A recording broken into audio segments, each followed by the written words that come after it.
கண்களை மூடி ஜெபிப்போம். எங்களை மிக அதிகமாக நேசிக்கிற அன்புள்ள இயேசுவே, எங்கள் மத்தியிலே நீங்கள் கடந்து வந்து எங்களுக்கு ஆண்டவரே இப்படிதான் நல்ல சாட்சிகளையும் பாடல்களையும் பாடி துதித்து சோதரிக்க பலன் தந்ததற்காக நன்றி செலுத்துகிறோம். அந்த செய்தி வேலைக்காக நன்றி சோதரிக்கிறோம். எங்களோடு கூட பேசுகிற அடியனை மறைத்து கொள்ளும், நீர் வெளிப்படும். ஆண்டவரே, வந்திருக்கிற ஜனங்கள் ஆண்டவரே தங்கள் வாழ்க்கையிலே ஆண்டவரே ஒரு புதிய ஒரு அனுபவத்தை, புதிய சாயலை பெற்றுக்கொள்வதற்கு ஏதுவாக இந்த கூட்டத்திலே நீர் உம்முடைய பிள்ளைகளோடு கூட பேசும். இந்த பிள்ளைகளை உம்முடைய பக்கமாக இழுத்துக்கொள்ளும். உலகத்தின் பக்கமாக சாத்தான் இழுக்கிறான், மரணத்தின் பக்கமாக கொண்டு போய் கொண்டிருக்கிறான். அப்படிப்பட்ட அத்தனை பிள்ளைகளையும் நீர் உம்முடைய பக்கமாக திருப்பிக் கொள்ளும்படியாக கெஞ்சி கேட்கிறோம். உதவி செய்யும், பொறுப்படுத்திக் கொள்ளும். இயேசுவின் நாமத்திலே தாழ்மையோடு கெஞ்சி மன்றாடி ஜெபிக்கிறோம் அன்புள்ள பிதாவே, ஆமென்.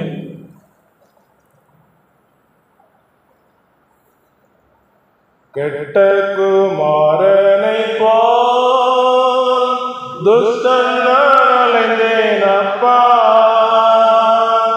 கெட்ட குமாரனை போல் துஷ்டன் அலைந்தேனப்பா, நின் அன்பை உணராமல் துரோகம் நான் செய்தேனே, நின் அன்பை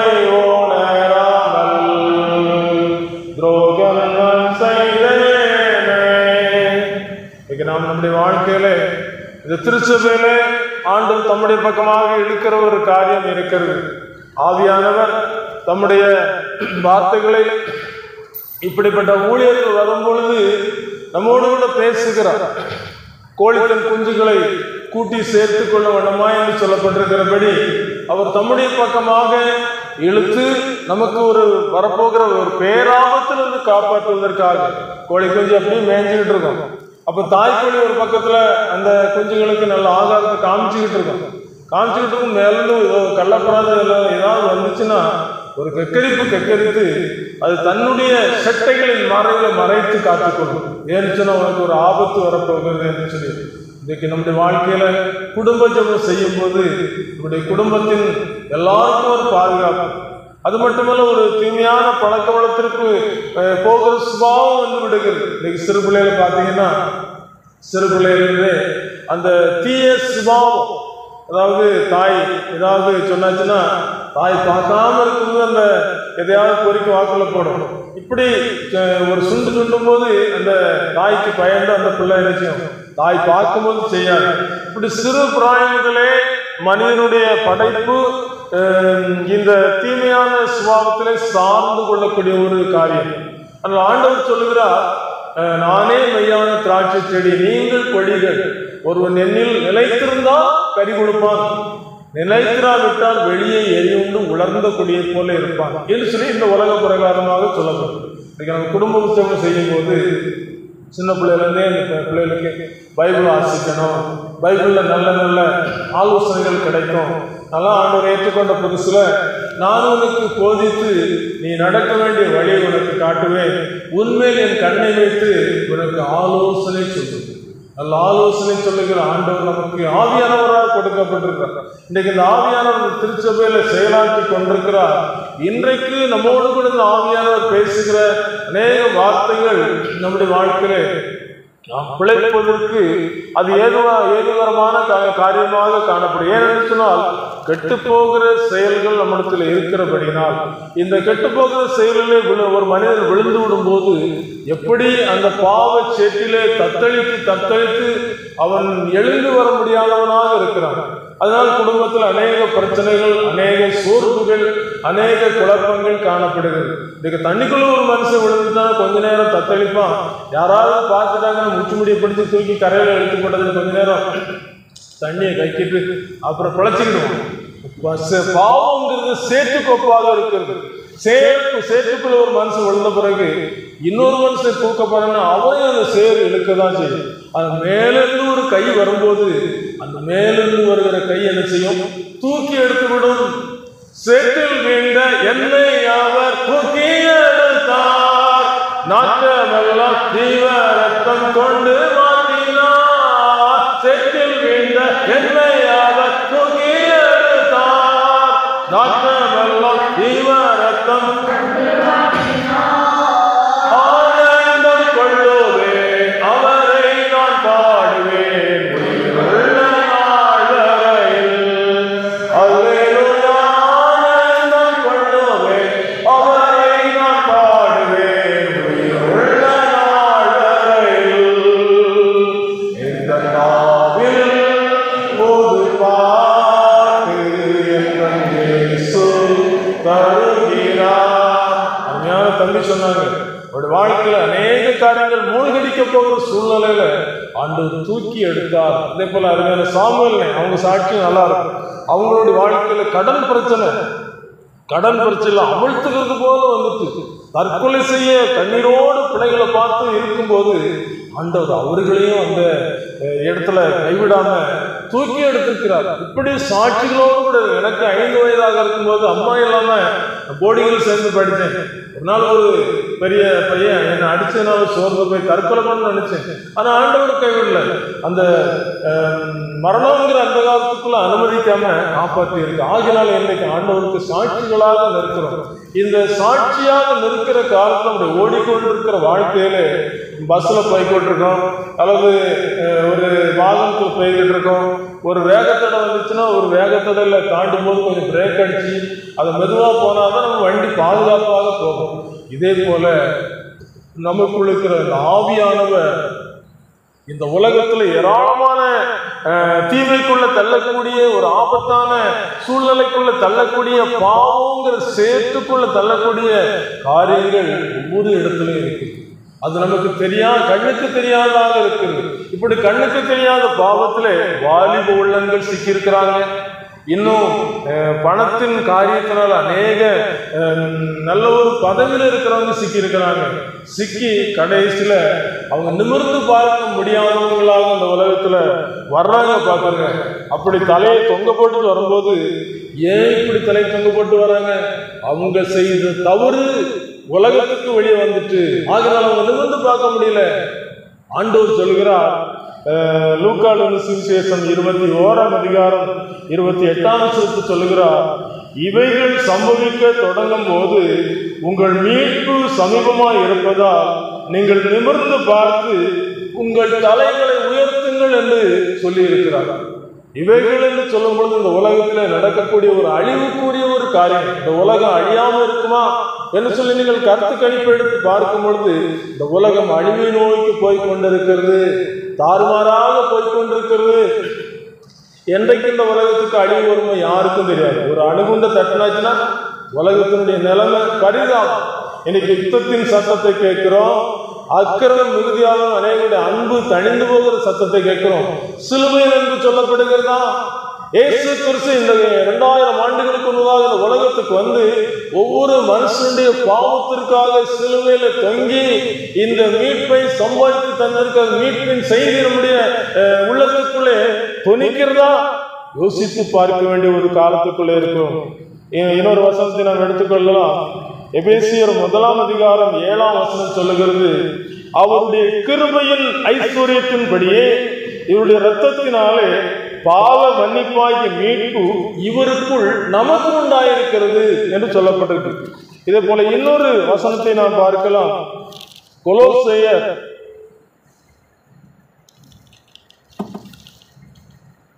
1ஆம் அதிகாரம் 14ஆம் வசனத்தில் பார்க்கும் பொழுது, குமாரனாகி அவருக்குள் அவருடைய இரத்தத்தினாலே பாவ மன்னிப்பாகிய மீட்பு நமக்கு உண்டாயிருக்கிறது. இன்னைக்கு நிறைய இடங்கள்ல வெள்ளங்கள் வரும் பொழுது அந்த வெள்ளத்தில் சிக்கிக்கொண்ட மக்களுக்கு அது வெள்ளம் வரும்போதே நீங்க இந்த இடத்துல இருக்காதீங்க, நீங்க உயர்வான இடத்துக்கு வந்துருங்க, உங்களுடைய ஜீவன் தப்பணும்னு சொன்னா நீங்க உயர்வான இடத்துக்கு வந்துருங்கன்னு சொல்லி அநேக அதிகாரிகள் எச்சரித்து அநேக ஜனங்களை காப்பாற்றுவதற்கு அவர்கள் அந்த மீட்டுக் கொள்வதற்கு கடந்து செல்வார்கள். இப்படி ஒரு இடத்துல நடந்த காரியம், அந்த இடத்துல நிறைய வெள்ளம் ஏறிக்கிட்டே இருக்குது. வீடு முதல் மாடி எங்கி 2ஆம் மாடி போகக்கூடிய சூழ்நிலை இருக்குது. ஒரு மனுஷன் அங்கே உள்ள மாட்டிட்டான். அதனால ஜோம் பண்ற மனுஷன்தான். ஆனா அவனுடைய வாழ்க்கையில என்ன என்னன்னா, ஏசு என்ன செய்ய மாட்டாங்க, கைவிடவே மாட்டாங்க, நிச்சயமாக காப்பாற்ற. உண்மைதான், ஆண்டவர் நம்மளை கைவிட மாட்டாங்க. அப்ப அந்த பகுதிக்கு ஒரு பாதுகாப்பு காப்பாற்றக்கூடிய ஒரு அந்த படகுல வாராங்க. வந்து, சகோதரனே வெள்ளம் அதிகமாயிட்டு இருக்கு, சீக்கிரம் வாங்க, நாங்கள் உங்களை நல்ல இடத்துக்கு பாதுகாப்பு கொண்டு போய் சொல்லி கூப்பிடுறாங்க. கூப்பிடும்போது இவர் என்ன சொல்லிட்டாருன்னா, இயேசுவை நான் நோக்கி ஜெபம் பண்ணிட்டு இருக்கேன், ஆண்டவர் எனக்கு நல்ல ஒரு விடுதலை தருவார் என்று சொல்லி ஜெபம் பண்ணிட்டு இருக்கேன்னு சொல்லிட்டு அனுப்பிட்டாரு. அவங்களும் சொல்லி சொல்லி பார்த்தாங்க, போயிட்டாங்க. அதுக்கு அடுத்தபடியா கொஞ்ச நேரம் கழிச்சது மேலே மாடி வரைக்கும் தண்ணி வந்துட்டு மேலே போயிட்டாங்க. மேலே வர பிறகு அங்கிருந்து பார்க்கும்போது இன்னொரு அந்த படகு மாதிரி வருது. அதில் வந்து கூப்பிடுறாங்க, நீங்கள் இவ்வளவு ஆபத்தாயிட்டு இனி நீங்கள் தப்பிக்க முடியாது, நீங்கள் வந்துருங்க அப்படின்னு சொல்லி கூப்பிட்டாங்க. ஆண்டவர்களே கைவிட மாட்டார், நான் எப்படியும் படுத்துக்கிறேன் அப்படின்னு என்னோட திருப்பியும் போயிட்டாங்க. மூன்றாவது பார்க்குற தண்ணி அந்த மேலேயே வந்துச்சு.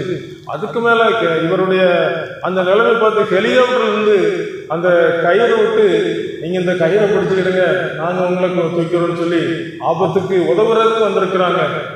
இப்படி அடிக்கடி கடிந்து கொள்ளப்பட்டும் தன் பிடரியை கடினப்படுத்துகிற ஒரு தன்மை அவரிடத்துல காணப்படும். கடைசியிலே கைவிடப்பட்டு மறுத்து விட்டார். ஆண்டவருடைய ராஜ்யத்துக்கு அவர் போகிற ஒரு மனிதர் தான். ஆண்டவரத்துக்கு ஏன் ஆண்டவரே என்னை கைவிட்டேன்னு சொல்லி கேட்கறதுக்கு ஆண்டவர் சொல்ற 3 நேரம் ஆட்களை அனுப்பினேன். இன்றைக்கு ஆண்டவர் நம்முடைய வாழ்க்கையில நேரடியாக வந்து, ஒருவேளை நான் உனக்காக பாடுபட்டேன், ரட்சிக்கிறதுக்கு நான் வந்திருக்கிறேன் சொல்லி இதயத்தை தட்டாம இந்த வார்த்தையின் மூலமாக தட்டுகிறேன். ஏனென்று சொன்னால், ஆதியிலே வார்த்தை இருந்தது, அந்த வார்த்தை மாம்சமாய் இருந்தது. அந்த மாம்சத்துல வெளிப்பட்ட ஆண்டவர் அவர் சொந்தமாக வந்தார், சொந்தமானவர்களோ ஏற்றுக்கொள்ளவில்லைங்கிறதான் ஒரு பதிலாக இருக்கிறது. இன்றைக்கு ஆண்டவர் நமக்கு அநேக ஆலோசனைகளை வார்த்தையின் மூலமாக சொல்லுகிறார். ஆகினால்தான் வானமும் பூமியும் ஒளிந்து போனாலும் என் வார்த்தைகள் ஒரு காலம் ஒளிந்து போல், அவருடைய வார்த்தைகள் வளர்ந்து உள்ளது, அவருடைய வார்த்தைகள் தனித்துக் கொண்டே இருக்கிறது. அது பேதைகளுக்கு ஞானத்தை கொடுக்கிறது. அது வழி அருகே சந்தி அருகே தங்கள் மதியினத்திலே மாண்டு போய் கொண்டிருக்கிற மக்களை நோக்கி கூப்பிடுகிறது. ஞானத்தை பார்த்து சகோதரி என்றும், புத்தியை பார்த்து என் இனத்தாலும் சொல்லுவாயாக என்று சொல்லியிருக்கிறார். ஞானத்தை சம்பாதி, எண்ணத்தை சம்பாதித்தாலும் புத்தியை சம்பாதித்துக் கொள். ரட்சிக்கப்பட வேண்டியது அவசியம் இல்லையா? ஒரு ஆபத்து வந்திருக்கும் போது நம்ம அலட்சியமா இருக்கலாமா? இதுக்கு பாவத்தினால ஒரு ஆபத்து வந்திருக்குது. அது மாத்திரமல்ல, இந்த பாவத்தின் மூலமாக வருகிற சாபத்தின் மூலமாக ஆபத்து வந்திருக்கிறது. இந்த பாவத்தில் மாண்டு போய் கொண்டிருக்கிற மக்களுக்கு, இஸ்ரவேலுக்கு ஆண்டவர் கொடுத்த வார்த்தை, ஜீவனையும் உனக்கு என்பதாக வைக்கிறேன், மரணத்தையும் உனக்கு என்பதாக வைக்கிறேன், நீ எதுல பிரியப்படுறியோ அதை தெரிந்து கொள் என்று சொல்லி சொல்லுகிறது பார்க்க முடியும். இன்னைக்கு நாம் எல்லாரும் பிழைக்கணும்னு ஆசைப்படுறோம் இல்லையா? இந்த மீட்பை பெற்றுக்கொள்ளணும்னு ஆசைப்படுறோம் இல்லையா? இந்த மீட்பு எங்க உண்டாயிருக்கா? அவருடைய ரத்தத்தினாலே மீட்பு உண்டாயிருக்கிறது. மீட்பு உண்டாயிருக்கு. எத்தனை வருஷம் ஆச்சு? 2000 வருஷத்துக்கு முன்பதாக இயேசு கிறிஸ்து இந்த மீட்பை சம்பாதித்து கொடுத்து விட்டு போய்விட்டாங்க. கொடுத்து விட்டு பரிசுத்த ஆவியானவர் இந்த உலகத்திலே நமக்கு கிருபையாக கொடுக்கப்பட்டது. அந்த பரிசுத்த ஆவியானவர் இன்னைக்கு ஒவ்வொரு மனிதனையும் பார்த்து சொல்லுகிற ஒரு காரியம், நீ மீட்கப்பட்டிருக்கிறாயா? உன் ஆத்மா பிழைத்து இருக்கிறதா? நீ ரட்சிக்கப்பட்டிருக்க சொல்லி இப்படி பிரசங்கத்தின் மூலமாக கேட்கிற ஒரு வார்த்தை கொடுத்து கொண்டிருக்க. ஏன்னு சொன்னால், இந்த உலகத்துல சுய ஞானத்தினாலே தேவனை இந்த உலகம் அறியாத இருக்கையில் பைத்தியமாய் தோன்றுகிற பிரசங்கத்தினாலே விசுவாசிகளுக்கு ரட்சிப்பை கொடுப்பதற்கு அவருக்கு பிரியமாயிற்று. உலகமானது சுய ஞானத்தினாலே ரட்சிப்பை கண்டுகொள்ள முடியவில்லை. எவ்வளவு படித்திருந்தாலும், ஒரு நாள் ஒரு நல்லா படித்திருந்த ஒரு மனுஷன் நிறைய இடங்கள் சுற்றுலா போயிட்டு வந்தார். சுற்றுலா போயிட்டு வந்து ஒரு ஏரியை பார்த்தாரு. நிறைய பேர் படகுல போய்கிட்டு இருந்தாங்க. இந்த படகுல போனா நல்லா இருக்குன்னு சொல்லி அவரும் ஒரு படகுல ஏறி போய்கிட்டு இருந்தார். போய்கிட்டு இருக்கும்போது அந்த பையன் நிறைய பேசுறாரு, தம்பி நல்லா படிச்சிருக்கலாம், நல்ல உயர்வுக்கு வந்திருக்கலாம், சம்பாதிச்சு கை நிறைய காசு வாங்கிருக்கலாம், வீடு கட்டி இருக்கலாம், இதெல்லாம் விட்டுட்டு இப்படி போட்டு ஓட்டிட்டு இருக்கேன்னு சொல்லி கேட்கும்போது அவன் சொல்லியிருக்கான், எங்க அப்பா எங்க முன்னோர் இதெல்லாம் தொழில் செய்திருக்காங்க, நானும் எனக்கு இதுதான் தெரியும், நான் செய்துட்டு இருக்கேன்னு சொல்லிவிட்டு இருக்கும்போது இப்படி போய்கிட்டே இருந்திருக்காங்க. இயற்கையை பார்த்து நல்லா ரசிச்சுக்கிட்ட போயிட்டு இருக்கிறாரு. போய்கிட்டு இருந்தவருக்கு அங்க திடீர்னு ஒரு பலத்த சூறாவளி வந்துட்டு, அப்ப அந்த பையன் சொல்றான், இப்படி ஒரு நாள் காத்து அடிச்சது இல்லை, எனக்கு நீச்சல் தெரியும், உங்களுக்கு நீச்சல் தெரியுமா? இதான் ரட்சிக்கப்படுறியா ரட்சிக்கப்படலையாங்கிறதுக்குரிய ஒரு வித்தியாசம். நம்ம எத்தனையோ ஜெபம் பண்றோம், இருதயத்தை ஆண்டவர் கொடுத்துருக்கிறீங்களா? இதயத்துக்குள்ள இயேசு ஒரு நாள் வந்து உங்க பாவத்தை குறித்து உணர்த்தி பாவத்திற்காக அழுது மன்றாடி ஜெபித்து பாவமன்னிப்பு பெற்றுக் கொள்வதற்கு உங்களுக்கு உதவி செய்திருக்கிறாரா? கையும் களமாக பிடிக்கப்பட்டு நிறுத்தப்பட்டிருக்கிறாங்க, கல்லறிவோன்னு சொல்லி கல்லோடு வந்திருக்கிறாங்க. ஆண்டவர் குனிந்து தரையில எழுதி ஒவ்வொருவரையா அங்க எழுதும் போது அவங்க எல்லாருடைய மனசாட்சியும் கடிந்து கொள்ளப்பட்டு கல்லுகளை போட்டு ஓடினாங்க. நிமிர்ந்து பார்க்கிறாரு, ஸ்ரீ மாத்திரம் இருக்கிறாங்க. ஸ்ரீயே, உன்னை ஆக்கினைக்குள்ளாக ஒருவரும் திருக்கவில்லை, நானும் நீ திருக்கலமா? நீ போ, இனி பாவம் செய்யாத. ஒரு மன்னிப்பு, மன்னிப்பும் மாட்சிமையா மன்னிப்பும் மாட்சிமையா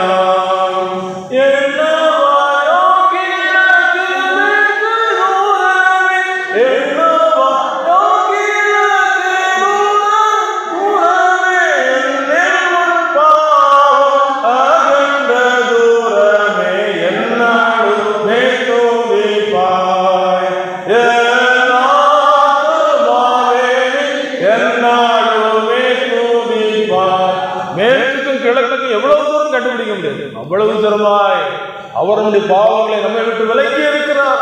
இவ்வளவு பெரிய ஒரு ரட்சிப்பு, இவ்வளவு பெரிய மன்னிப்பு, இவ்வளவு மாட்சிமை மகிமை.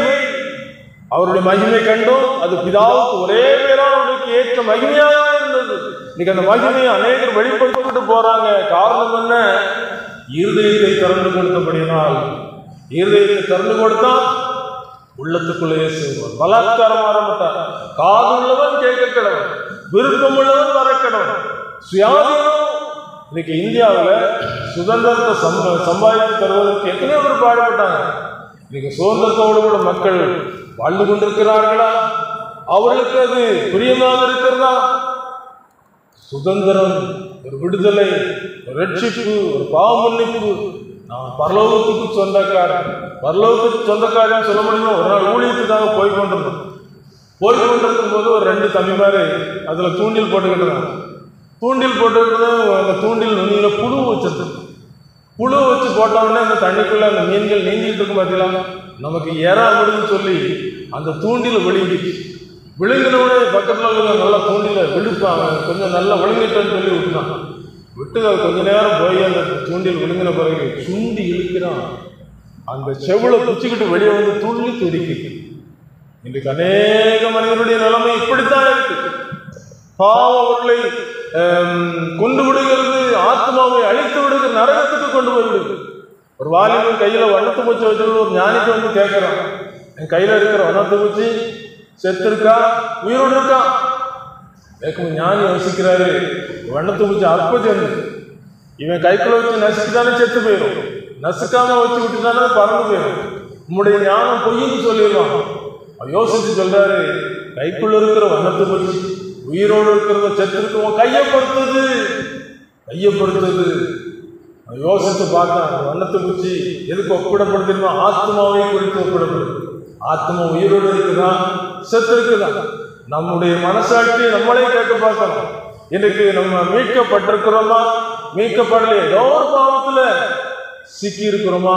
ரகசிய பாவம் அது கடைசி வரைக்கும் வந்துகிட்டே இருக்கும். கச்சாப்பு கடையில கொண்டு போய் கொலையை காமிச்சுக்கிட்டே போவான், போயிட்டே இருக்கும். கடைசியில் கச்சாப்பு கடையில கட்டி விட்டு போயிடுவான். அவன் காசை வாங்கிட்டு போயிடுவான். கடைசியில் உள்ள அறுக்கிற ஆட்டை பார்க்கும்போது வெளியே இருக்கிற ஆட்டு நடுங்கும். அப்பதான் தெரியும், தெரியாம சொன்னேன். கடைசியில் ஒரு மாம்சம் ஒரு வழியும் போது நீ துக்கிட்டு ஐயோ போதகத்தை வெறுத்தனே, கடிந்து கொள்வதை மனம் அலட்சியம்னு சொல்லுற ஒரு நிலைமைக்கு போய் ஒரு நாள் ஒரு வாலிப தம்பி திருச்சபையில ஒரு பிரசங்கம் பண்ணிக்கிட்டு இருக்கும்போது அவன் பேசிக்கிட்டே இருந்தோடனே ஊழியக்கார் கொஞ்சம் சொல்லி, தம்பி கொஞ்ச நேரம் அமைதியா இருக்கான்னு சொல்லியிருக்காரு. உடனே அந்த இடத்த விட்டு வெளியே போயிட்டான். போய் கொஞ்ச நேரம் கழிச்சு பிரசங்கத்தை முடிச்சுட்டு போய் கொஞ்சம் தூரம் போகும்போது வழியில மறிச்சு, எங்க ஊரு எங்க சபை, நான் பேசினா உங்களுக்கு என்ன அப்படின்னு சொல்லிட்டு அவங்கள ரொம்ப கிராஸ் பண்ணி பேசிட்டு போயிட்டான். கடைசியில் வாழ்க்கை நடந்தது தடுமாற்றம். வேறு வழியில போயிட்டான், குடிக்க ஆரம்பிச்சான், சண்டை போட ஆரம்பிச்சான். கடைசியில் ஒரு நாள் தாய் தப்பனு கடையில் சண்டை வந்து அவன் பக்தோனையும் குடிச்சிட்டு மேலே அந்த குடி போதையும் போட்டான். வீட்டில் வந்து வாந்தி பண்ணிட்டு கிடக்கான். தாப்பந்தாய் பார்த்து பதறி போயிட்டாங்க. அவங்க வயசானவங்க பக்கத்தில் உள்ள வீட்டில் எழுப்பி சீக்கிரம் கூட்டு போங்க, எப்படியாவது காப்பாத்துங்க அப்படின்னு சொல்லி அனுப்பியாச்சு. அங்கே திருச்செந்தூர் அரசாங்க ஆஸ்பத்திரியில் தலைகீழ தொங்க போட்டு மருந்தெல்லாம் எடுத்துக்கிட்டு இருக்கும்போது இங்கேருந்து ஒரு சில பார்க்க போய், தம்பி ஏன்பா இப்படி செய்தான் அப்படின்னு சொல்லி அவன்கிட்ட கேட்கும்போது, அண்ணன் எனக்காக ஜெபம் பண்ணுங்க, நான் பிழைக்கணும், இருள் போல தெரியுதுன்னு சொல்லி அவன் வருத்தப்பட்டிருக்கான். இருள் போல தெரியுதுன்னு டாக்டர் சொன்னாங்க. இத்தனை மணி நேரம் கழிச்சு தான் சொல்ல முடியும்னாங்க. கடைசியில் முடியாது, நீங்கள் ஹைதராபாடு கொண்டு போங்கன்னு சொல்லும்போது வண்டி மின்னல் வேகத்தில் போயிட்டு இருக்கும்போது மின்னல் வேகத்தில் உயிர் எங்கே போயிருப்பான். இன்னைக்கு உலகத்தில் பாவத்தின் பல நரகம் நரகம் ஓ பாவி நடுங்கினாயோ காண்பழியோ ஒளியோ காணாதல்லோ நிச்சயா ஏசுராஜன் வருவார் இன்னும் கொஞ்சம் காலம்தான் மோட்சலோகம் சேர்ந்திடுவோம். அல்லேலூயா ஏசுராஜன் வருவார் இன்னும் கொஞ்சம் காலம்தான் மோட்சலோகம் சேர்ந்திடுவோம்.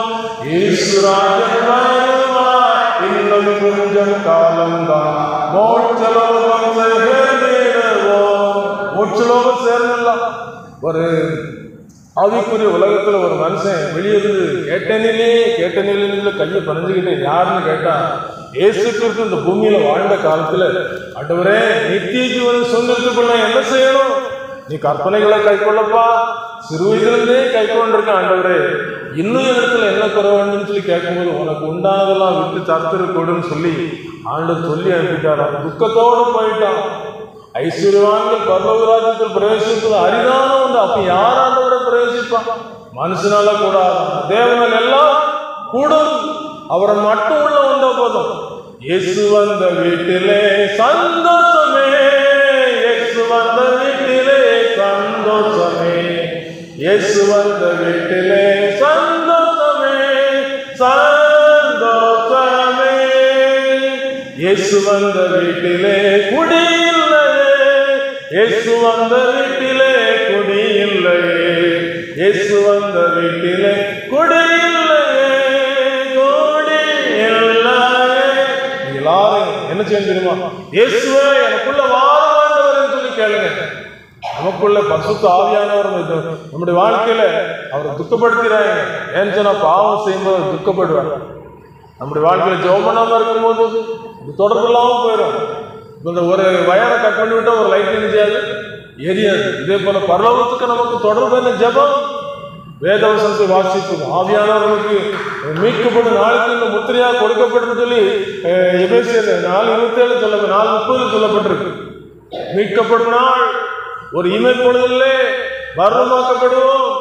மரணம் நினையாத நேரம் அந்த மகிமை குலைச்சல் ஒரு வாலிப தங்கச்சி வாலிப நாட்கள் இயேசுவை சொந்த ரட்சகரை ஏற்றுக்கொண்டு வயிற்றுல ஒரு கட்டி அநேக இடங்களுக்கு போய் கேட்கலன்னு சொல்லி வேலூர்ல போய் ஆபரேஷன் பண்ணணும்னு சொன்னாங்க. ஆபரேஷன் பண்ணிட்டாங்க. ஆபரேஷன் பண்ண பிழைக்கவும் செய்யணும், பிழைக்காம இருக்கணும் சொன்ன உடனே செய்த தாய் தப்ப கையெழுத்து போட்டு கொடுத்தாங்க.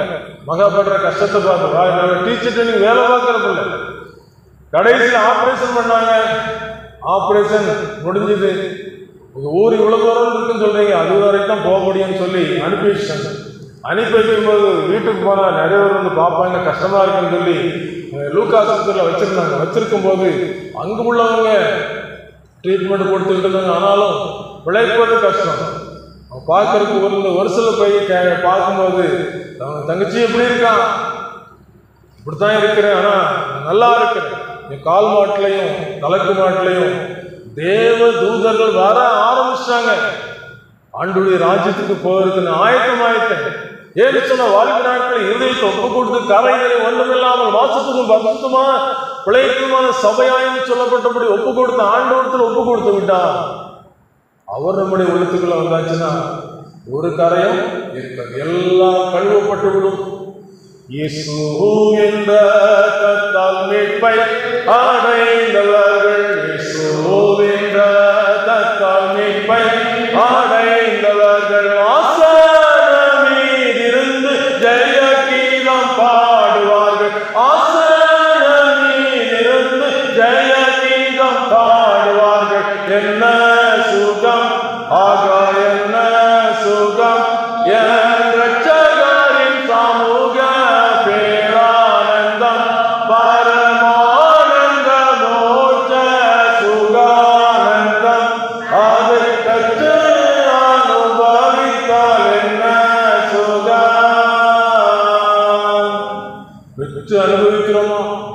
உலகத்துல இருக்கும் பொழுது இந்த ஆண்டவருக்கு கொடுத்திருக்கிற பாக்கிய நேரத்தில் அந்த மண் பாண்டத்துல அவருடைய விலை மதிக்க முடியாத அந்த ரட்சிப்பின் பாத்திரத்தை எடுத்துக்கொண்டு கர்த்தருடைய நாமத்தை தொழுது கொள்வேன்.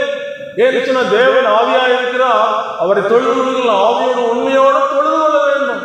சும்மா சடங்காச்சாரத்துக்கு பாரம்பரியத்துக்கு ஆண்டோட சமூகத்தில் வந்துட்டு போனான் வந்தவனமே வறுமையாக நம்ம போறது போல உங்க இருதயத்தை கொடுப்பீங்களா? ஆண்டு உங்களுக்காக பாடுபடுவதற்காக கைகளையும் கால்களையும் ஆணிகள் கடாப்பட ஒப்பு கொடுத்திருக்கிறார். அவரை சுக்குநூறாக நொறுக்கி விட்டாங்க. அவர் அவ்வளவு பாடுகளுக்கு உட்படுத்தப்பட்டார். அவரை எண்ணாமல் போனோம் என்று சொல்லப்பட்டிருக்கு.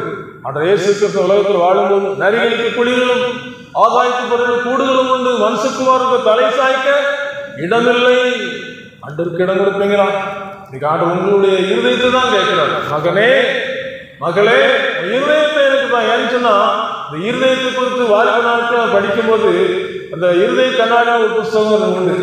இந்த இருதய கண்ணாடி புஸ்தகத்துல இயேசு கிறிஸ்துவால் மீட்கப்பட்ட ஒரு மனிதன் எப்படி இருப்பான், மீட்கப்படாதவன் எப்படி இருப்பான்னு சொல்லி 2 வகையான படங்கள் போடப்பட்டிருக்கு. சுவிசேஷத்தை கேட்கறதுக்கு முன்னே துன்மார்க்கமாய் வாடுகிற மனிதன் எப்படி இருப்பான்னு சொன்னா அவனுடைய முகம் கொடூரமா இருக்கும், அவனுடைய உள்ளத்துக்குள்ள பயங்கரமான விலங்குகள் இருக்கும், அவனுடைய துஷ்ட குணம் வெளிப்படும், அவனுக்குள்ள தவறான செயல்கள் வெளிப்படும். எனக்கு அந்த துன்மார்க்க எப்படி துன்மார்க்கம் சொல்றோம் பார்த்தீங்களா? அந்த துன்மார்க்கத்துக்கு எதுவான அந்த முகசாயம். சுவிசேஷத்தை கேட்கும் பொழுது சுவிசேஷத்தை கேட்கும் அந்த இருதயத்தில் கிரியை நடக்கும். ஆவியானவர் நினைச்சவர் வெளிச்சத்தை கொடுப்பார். புறாவாகிய பரிசுத்த ஆவியானவர் நினைச்சவர் அப்படியே வெளிச்சம் விலங்குகளை வெளியே அப்படி ஓடுற மாதிரி ஒரு காட்சி. கொஞ்சம் இடம் கொடுத்துட்டாங்கன்னு போதும், உள்ளத்துக்குள்ள ஒரு பெரிய சமாதானம், உலகம் தரக்கூடாத ஒரு சந்தோஷம், உலகம் கொடுக்க முடியாத ஒரு பெரிய ஒரு சமாதானத்தை கொடுப்பார். நீ செய்ய வேண்டிய ஒன்னே ஒண்ணு, சிலுவை நோக்கி பார்க்க வேண்டும்.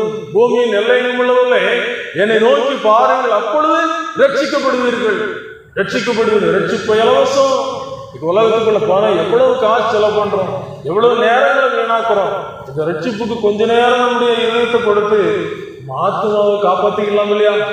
இந்த ஆத்மாவை காப்பாற்றலன்னு சொன்னா இந்த சத்துரு நம்ம வஞ்சித்து கடைசி வரைக்கும் நீ இன்னும் ரட்சிக்கப்பட்ட நேரத்தை காலத்தை போக்கடிச்சு அறுப்பு காலம் சென்றது, கோடை காலம் முடிந்து நாமோ ரட்சிக்கப்பட்ட நிச்சயம் இல்லாத ஒரு நிலைமைகளை கொண்டு போய் விட்டுருவாங்க. அங்கங்கள் துளைக்க செங்கூரு சூரக்க பொங்கி கூறுசில் மாறிட்ட, அங்கங்கள் துளைக்க செங்கூரு சூரக்க பொங்கி கூறுசில் மாறிட்ட, போல் பங்கம் அனைத்தும் போக்கி தங்க மனையில் சிங்காசனத்தில் அமர்த்த,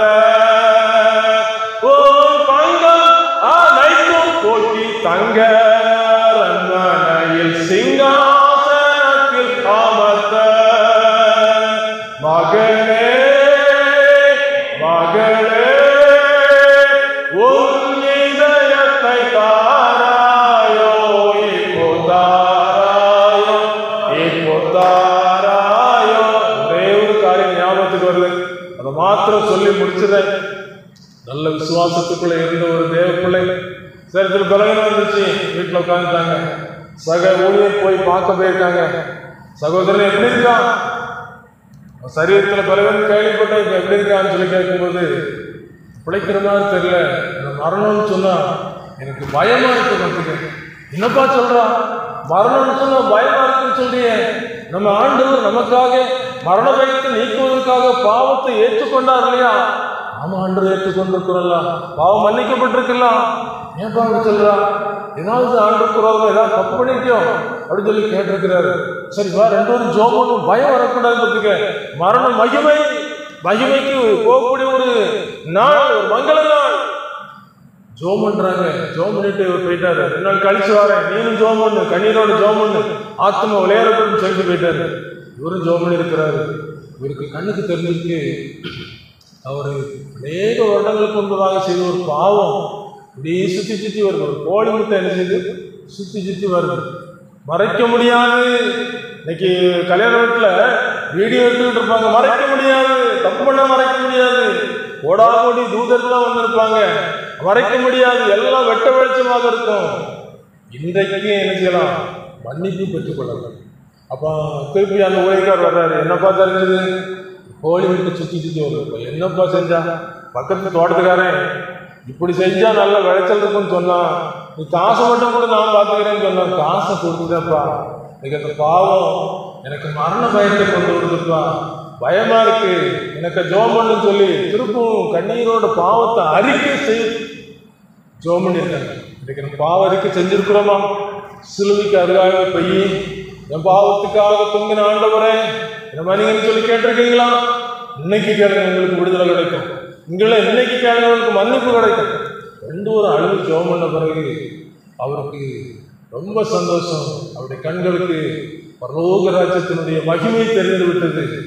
மாட்சிமிகும் மோட்ச நகர் மகிமைய சொல்வேன், மாட்சிமிகும் மோட்ச நகர் மகிமைய சொல்வேன், அந்த மங்களம் சேர் மாளிகைக்குள் எப்போ சேருவேன், அந்த மங்களம் சேர் மாளிகைக்குள் எப்போ சேருவேன்.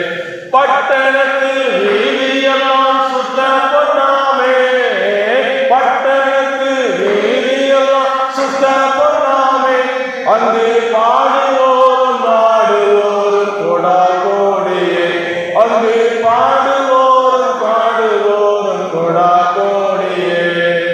முத்துமய மாயிலங்கும் பட்டணமது, முத்துமய மாயிலங்கும் பட்டணமது, நமது முன்னோரெல்லாம் போயிருக்கும் பட்டணமது, நமது முன்னோரெல்லாம் போயிருக்கும் பட்டணமது. நிறைய சாட்சிகளை சொல்லலாம். பரலோகத்துக்குள்ள போறதுக்கு என்ன தடை இருந்தாலும் இயேசு நோக்கி பார்த்து இருதயத்தை மாத்திரம் திறந்து கொண்டு என் வாழ்க்கையில் சந்திக்கப்பட்ட ஒரு வசனம் வெளிப்படுத்தும் விசேஷம் 3ஆம் அதிகாரம் 20ஆம் வசனம். இதோ வாசல் படியில் நின்று கதவை தட்டுகிறேன், ஒருவன் என் சத்தத்தை கேட்டு கதவை திறந்தான், அவனிடத்தில் நான் பிரவேசித்து அவனோடு போஜனம் பண்ணுவேன், அவனும் என்னோடு போஜனம் பண்ணுவான். தாவீது ராஜா வந்தவனை மேய் போஷத்துக்கு நீ அனுதினமும் என் கூட நினைச்சுதான் அப்பம் புசிப்பார். எவ்வளவு பாக்கியம்! அவன் ஒரு முடவன், ஆனால் ராஜ சமூகத்திலே தினந்தோறும் போஜனம் பண்ணக்கூடிய ஒரு பாக்கியம் கிடைக்கிறது. உன் கண்ணு உனக்கு உண்டாக்கின கண்ணை பிடிங்கி போடு, கை உனக்கு கையை தரித்து போடு, கால் உனக்கு காலத்தை ஏன்னுச்சுன்னா நீ கண்ணில்லாதவனாய் மூடனாய் சப்பானியாய் குருடன் என்ன செய்யலாம்? தேவனுடைய ராஜ்யத்துக்கு பிரவேசம். ஏன்னா அங்க வந்து அழுகையும் பற்கடிப்பும் காணப்படும், புழு சாதாமலும் அக்னி அவியாமலும் இருக்கும், நரக வேதனை சொல்லுவாங்க, அந்த வேதனை அங்க இருக்கும். நித்தியம் நித்தியம் நித்தியம். இது ஒரு அநித்தியமான உலகம். பலத்தின் மிகுதினால் 80 வருஷம் சொல்லப்பட்டிருக்கு. அந்த காலம் முடிஞ்ச பிறகு அந்த ராஜ்யத்துக்கு போகணும்னா இன்னைக்கே நம்ம என்ன செய்யணும்? அதுக்காக பிரயாசம். ஒரு வெளிநாட்டுக்கு போகணும், வெளிநாட்டுக்கு பிறகு விசா எடுத்து இந்த அரசாங்கம் அங்கே கேட்கணும், அந்த அரசாங்கம் இங்கே அனுமதி கொடுக்கணும், கொடுத்த பிறகு அங்கே போய் இறங்க முடியும். அங்கே போய் நமக்கு யாரும் தெரியும்? இது பரலோகத்துக்கு போனால் பரலோகத்தில் யார் நம்ம வரவேற்பான்? இயேசு கிறிஸ்துவினுடைய ரத்தத்தினால் மீட்கப்பட்ட நரக வேதனை தப்புவதற்கு இன்னைக்கு ஒரே ஒரு சான்ஸ் கொடுக்கப்பட்டது. ஆண்டவங்களோடு கூட பேசி இருப்பார்கள் சொன்னோம். ஆண்டவர் இன்னும் நான் சேர்த்து சொல்லி ஒப்பு கொடுப்பீங்களா? முடிக்க விரும்புகிறது. ஆண்டோடைய சமூகத்தில் நீங்க கொஞ்சம் ஆராய்ந்து பாருங்க. ஆயத்தமா இருக்கிறனா இயேசு கிறிஸ்து என்னைக்கு வந்தார்னா எடுத்துக்கொள்ளப்படுகிற ஒரு பரிசுத்த இனத்தில் காணப்படுதான். பரிசுத்தம் இல்லாமல் போக முடியாது. தேவனை அசுத்தத்திற்கு என்று அழைக்கவில்லை, பரிசுத்தத்திற்கே அழைத்திருக்கு. பரிசுத்தமாக இன்னும் பரிசுத்தமாகட்டும், அநியாயம் செய்கிறவன் இன்னும் அநியாயம் செய்யட்டும், அவனுடைய கிரியிலிருந்து அவனுக்கு நான் அழைக்கும் என்னோடு கூட வருகிறது. தப்ப முடியாது. முழங்கால் படியிட முடிந்தவர்கள் முழங்கால் படியிடுங்கள். அவருடைய சமூகத்தில் கேட்ட செய்தியும் ஒவ்வொரு வார்த்தைகளும் நம்முடைய ஆத்மாவிலே ஏற்பட்டதாக இருக்கு. ஆத்மாவுக்காக கொடுக்கப்பட்ட கரையம் ரத்தம், ரத்தத்தினால மீட்பு உண்டாயிருக்கு. மீட்பை பெற்றுக்கொள்ள நிமிர்ந்து பார்த்து தலைகளை உயர்த்து மீட்கப்பட்ட நாளுக்கு கொடுக்கப்பட்ட பரிசுத்தாவி மீட்கப்படுத்தாதவர்கள் எத்தனையோ பாடல்கள் பாடி பரலோகத்தின் கீதங்களும் வதைக்கும் என்று சொல்லப்படுது. ஒப்பு கொடுப்போமா? ஒப்பு கொடுப்போமா? ஆண்டவர் உலகத்திலே ஏராளமான தருணங்களை தந்திருக்கிறார். இன்னைக்காவது ஒப்பு கொடுப்போமா?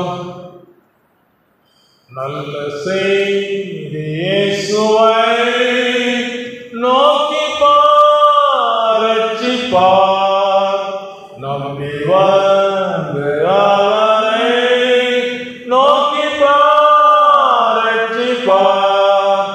எந்த பாவியாய் நாம் தள்ளமா